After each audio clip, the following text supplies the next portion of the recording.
നമസ്കാരം. വാർത്താ സമ്മേളനത്തിലേക്ക് സ്വാഗതം. ഇപ്പോൾ ഗവർണർ ആരിഫ് മുഹമ്മദ് ഖാൻ തിരുവനന്തപുരത്ത് മാധ്യമങ്ങളെ കാണുന്നു. അതിലേക്ക്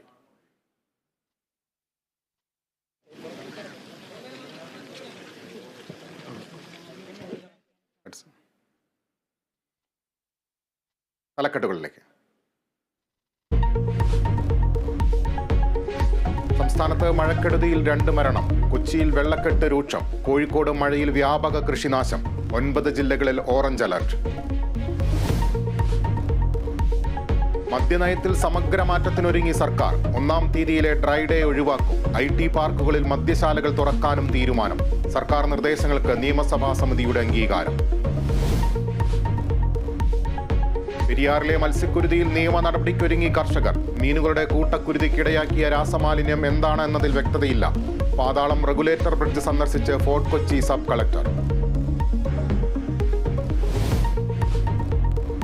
കാസർഗോഡ് കാറടുക്ക സൊസൈറ്റി തട്ടിപ്പിലെ ഇരകളിൽ എൻഡോസൾഫാൻ ദുരിതബാധിതരും. നിക്ഷേപം പിൻവലിക്കാനെത്തിയ എൻഡോസൾഫാൻ ദുരിതബാധിതയെ ബാങ്ക് ജീവനക്കാർ തിരിച്ചയച്ചു.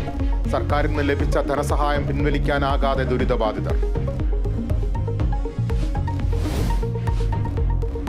കോഴിക്കോട് മുക്കം മേടമ്പറ്റക്കുന്നിൽ കുന്നിടിക്കൽ രൂക്ഷം. ഭൂമാഫിയുടെ കുന്നിടിക്കലിന്റെ ഇരകളായി 100-ലധികം പേർ.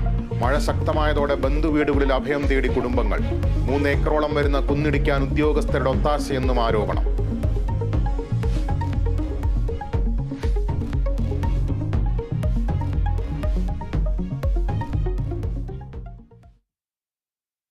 വാർത്തകളിലേക്ക്. വിശദമായി. പെയ്തൊഴിയാതെ മഴ.